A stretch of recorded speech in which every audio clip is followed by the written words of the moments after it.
Hey YouTube, welcome back to another Lucky Man Survival video. Today we're just answering the question, what does survival mean to me, as well as some other questions we gathered up just to kind of get a feel of what me versus John's survival styles are.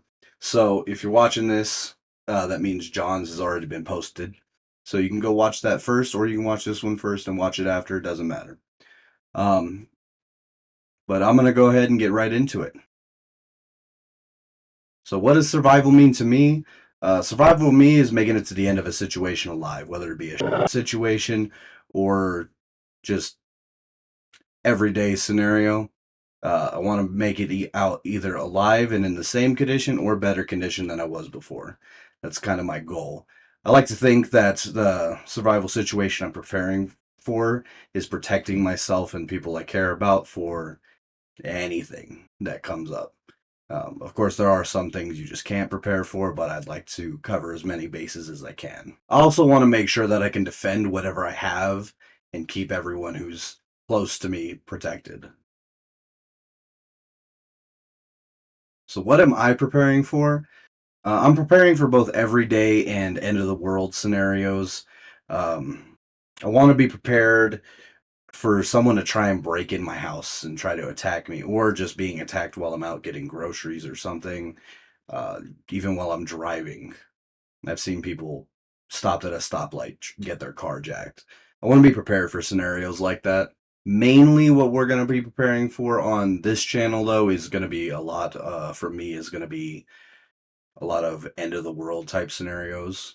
In those scenarios, I want to be able to be prepared enough to get to my home and stock up whatever I need if I need to leave my home, or prepare myself to defend my home, depending on what kind of scenario we're in and what kind of scenario we're talking about. All right, next section, I guess here is what caused me to start prepping. I'd say I started prepping kind of after like trying to shop for stuff in 2020.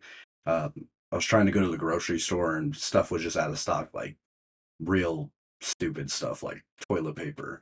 Couldn't find laundry detergent. Bottles of water were out of stock everywhere I went. That was a real issue.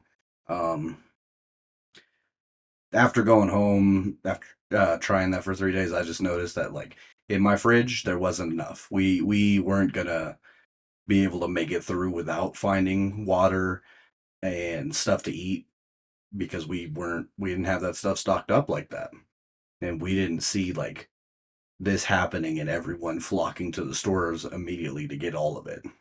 So after that, I kind of started trying to find ways to sustain myself, whether it be just having enough at home so that if something happens, I don't have to worry about it for a long period of time. Like if another situation like what happened 2019, 2020 happens again, you guys kind of know what happened there.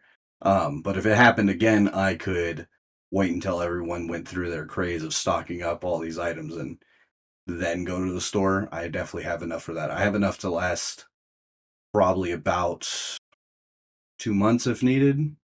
3 months for food. Working on the water a little bit better, but I definitely have like a 3 month supply of food kind of prepped up. Um, and then also I started seeing online and as well as in news stories that people were fighting over stuff. They were get like people were in fistfights in grocery stores over water bottles and toilet paper for whatever reason. Don't fight over toilet paper, please. Just wash your ass in the shower, something. It it don't make sense to me.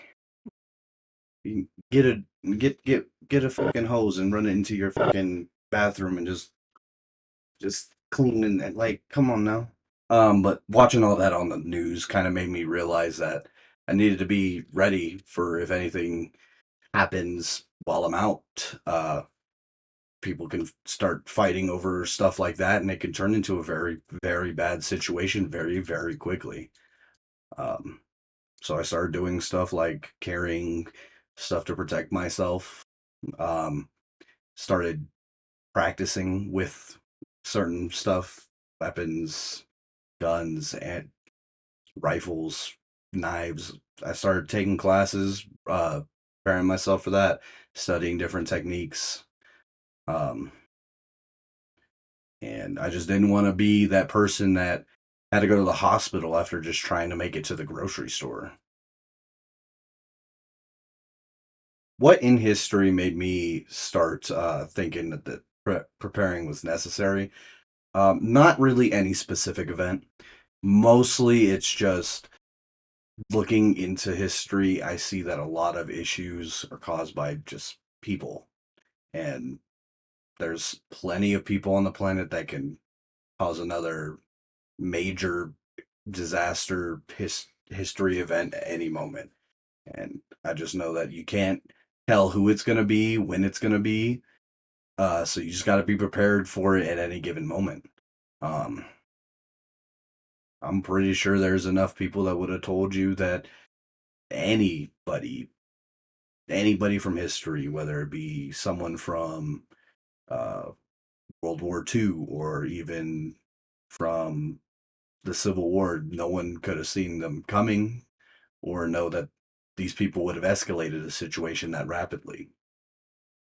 So I just I just like to make sure that I'm prepared for it at a moment's notice because you don't know when it's going to come. You don't know how it's going to hit you.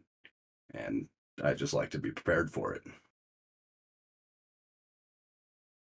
What am I doing to prepare? Right now I've been stocking up on more food and water. I like to stock a lot of MREs and the humanitarian food rations. They're all very nicely packaged and vacuum sealed and stuff, so they stay good for quite a long time. So it's one of those things you can stock and forget. Um, I do keep a decent stock of ways to defend myself as well as stuff to supply those ways to defend myself, like ammo for guns and knives, stuff like that. Battle axes for no reason whatsoever. I do have a lot of axes. I got like 9 of those. I like axes. Recently, also to prepare myself, I started getting back into getting exercise and dieting a little bit better. It's more, I want to get into exercise so I'm in better shape if a situation does happen, as well as I started the dieting, one to help me lose a little weight. Two, it's just good to have those better eating habits before a situation. That way, when a situation happens, you don't feel weirdly hungry when you're surviving off of rationed food. And the other thing I'm probably doing a lot of to prepare myself is stocking up on other stuff, like in case I can't stay at home during a situation, I'm making sure I have tents, ways to keep warm, stuff to start fires, stuff like that. Doing some research with John onto how to do certain stuff, even if I already know how to do certain stuff like starting fires or anything. I'm looking at different techniques for it so that I can cover all bases. Like, hey, maybe I have this available, but I don't have this available. I can still start a fire if needed. Um, just kind of covering my bases for all types of scenarios that may come up. It's just how I am. All right. But yeah, that's me answering all the questions. In conclusion, I think people should be prepared for any situation that may arise. I think you should be ready to defend yourself. I think you should have some extra food stores, especially if you were a full grown adult during the the bat plague, as I'm going to call it, because I don't think you can say that on YouTube. But uh, if you were a full grown adult, you saw how hard things got. You saw how hard it was to get stuff. And you you know as well as I do, it'd be nice to have like food and water and apparently toilet paper ready if you need it. Um, but on that note, thank you guys for tuning in. Please like, comment, subscribe if you like this one, and we will see you in the next one.